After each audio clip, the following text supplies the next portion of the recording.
Assalamualaikum warahmatullahi wabarakatuh. Halo teman-teman semuanya di rumah. Perkenalkan, nama saya Nur Fadilah. Alhamdulillah pada pagi hari ini saya diberi kesempatan untuk menyelesaikan tugas mata kuliah sumber media dan bahan belajar.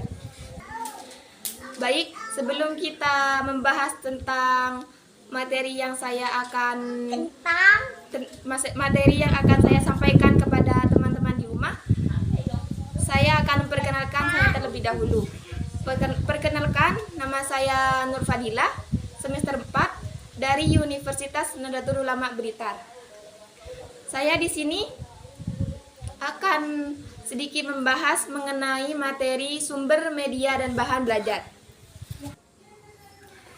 Baik, yang pertama, dalam materi sumber bahan dan media belajar, saya akan membahas tentang apa yang perlu dipertimbangkan dalam mengembangkan sebuah media.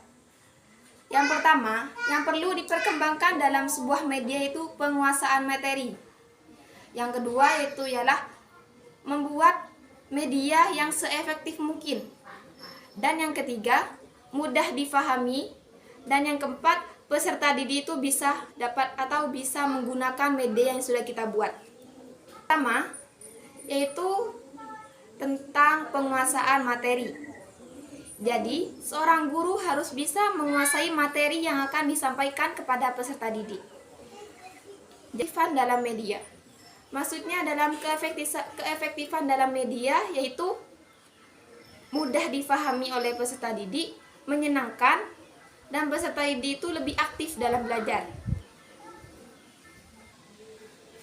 Nah, jika dalam mengembangkan sebuah media belajar, kita sudah membuat media yang seunik mungkin atau sekreatif mungkin dan mudah untuk digunakan oleh peserta didik kita, maka peserta didik itu akan lebih aktif, akan lebih bersemangat dalam belajar.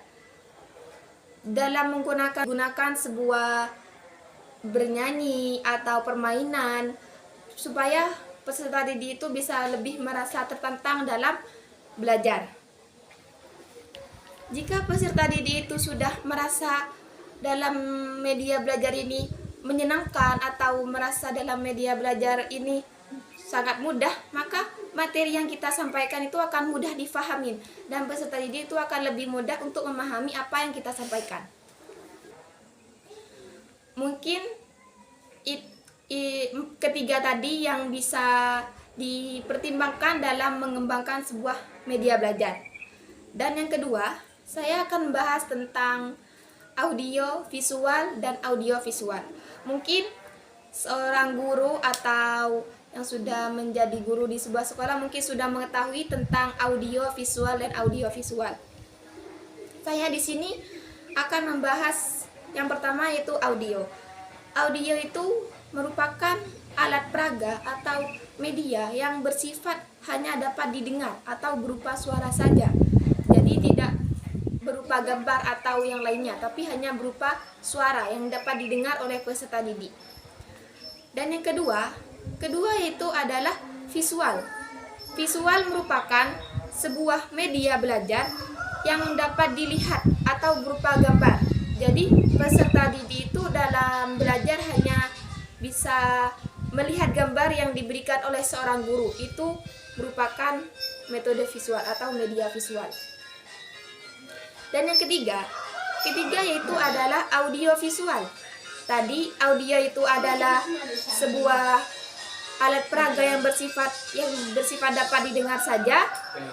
Dan yang kedua itu visual itu berupa gambar. Jadi audio visual ini bisa kita dapat pahami bahwa merupakan media yang dapat didengar atau dapat dilihat oleh peserta didik. Bisa berupa video, seperti saya sekarang ini disebut dengan audio visual. Dan yang ketiga saya akan membahas tentang pengertian dari materi yang saya sampaikan, yaitu sumber, media, dan bahan belajar.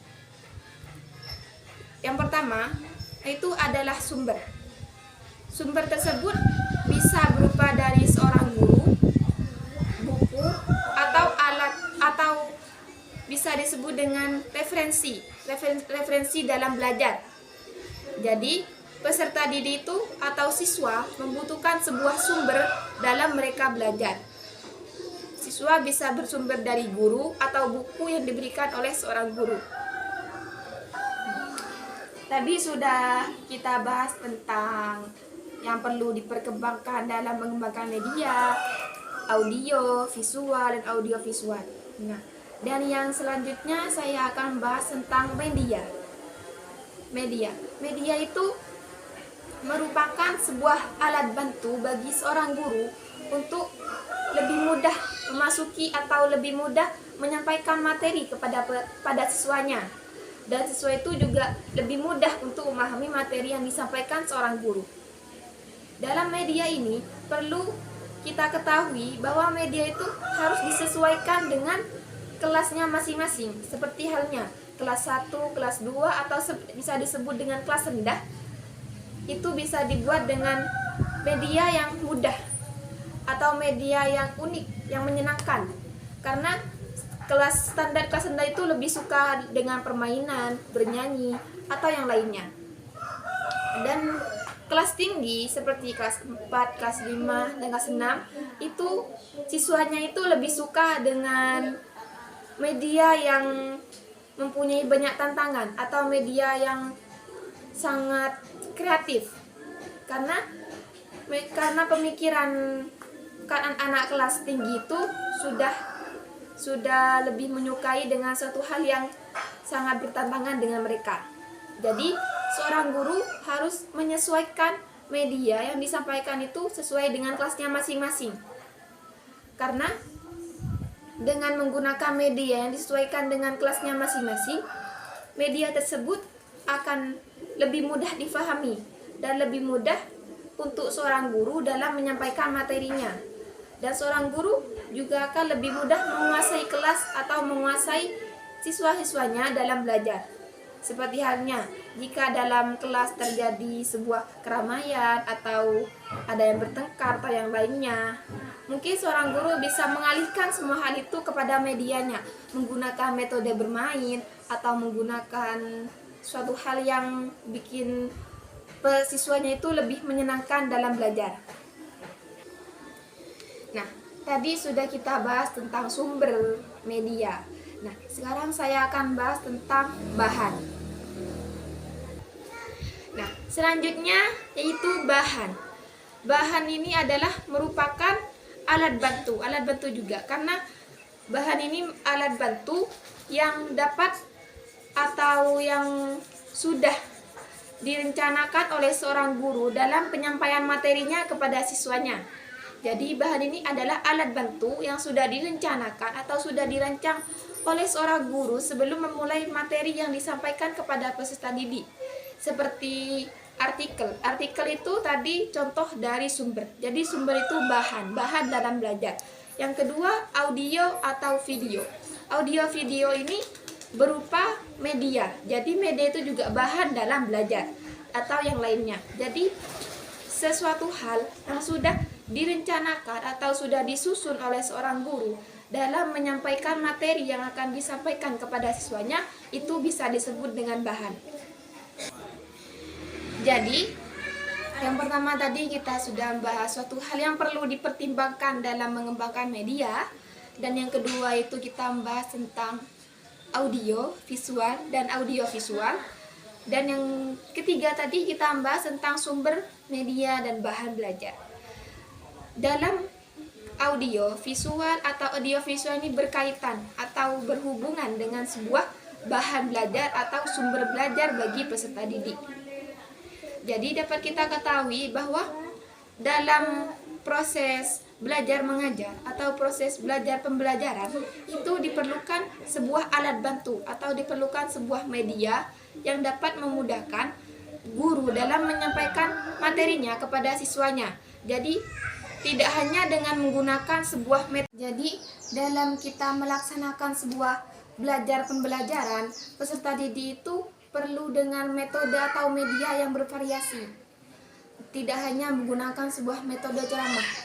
Karena seorang siswa jika hanya dalam pelajaran itu menggunakan sebuah metode ceramah, siswa akan lebih merasa bosan atau lebih merasa tidak terlalu menyenangkan dalam pembelajaran. Jadi diperlukan sebuah sumber, media, dan bahan dalam belajar.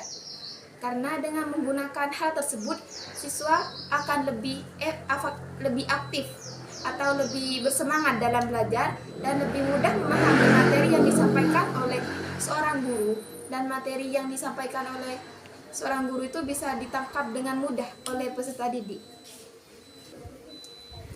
Dan selanjutnya di sini saya akan menjelaskan atau membahas tentang keterkaitan atau hubungan antara guru, siswa, dan media. Atau bisa guru, media, dan siswa. Hubungan yang pertama antara guru. Guru adalah merupakan sebuah sumber belajar bagi siswa. Jadi guru tadi itu merupakan sebuah sumber belajar bagi siswa agar siswa itu bisa mengetahui materi-materi yang mereka belum ketahui, dan siswa itu lebih bisa memahami atau lebih mudah menangkap sebuah materi yang disampaikan dari seorang guru. Dan yang kedua, hubungan guru dengan media. Nah, media hubungannya dengan guru yaitu dengan menggunakan sebuah media, guru akan lebih mudah menyampaikan materi yang disampaikan kepada siswanya. Dan siswa itu juga akan lebih mudah memahami materi yang disampaikan oleh seorang guru. Dan seorang guru dengan menggunakan sebuah media ini, seorang guru akan lebih mudah menguasai atau bisa mengetahui tentang karakter-karakter para siswanya. Jadi, dengan menggunakan sebuah media, guru akan lebih mudah menguasai kelas. Dan hubungannya media dengan siswa. Nah, hubungan antara media dengan siswa itu, media itu merupakan siswa, maksudnya itu siswa. Siswa itu merupakan atau bisa disebut timbulnya atau permasalahannya munculnya dari sebuah media. Jadi munculnya sebuah media itu karena adanya siswa. Jika tidak ada siswa, maka tidak akan munculnya sebuah media dalam belajar. Karena dengan media dalam belajar, siswa itu akan lebih aktif dalam sebuah belajar. Dan siswa itu akan lebih merasa senang. Karena jika siswa itu sudah merasa senang atau merasa materi ini sangat mudah dengan menggunakan sebuah media atau menyukai media yang diberikan oleh seorang guru, maka materi yang disampaikan seorang guru itu akan lebih mudah dipahami oleh siswanya. Baik, mungkin dari keempat yang sudah saya bahas tadi itu, mungkin hanya itu saja yang bisa saya jelaskan kepada teman-teman di rumah mengenai tentang sebuah sumber, media, dan bahan dalam belajar. Baik, pada pagi hari ini saya pamit undur diri. Mungkin itu saja yang bisa saya sampaikan. Wassalamualaikum warahmatullahi wabarakatuh.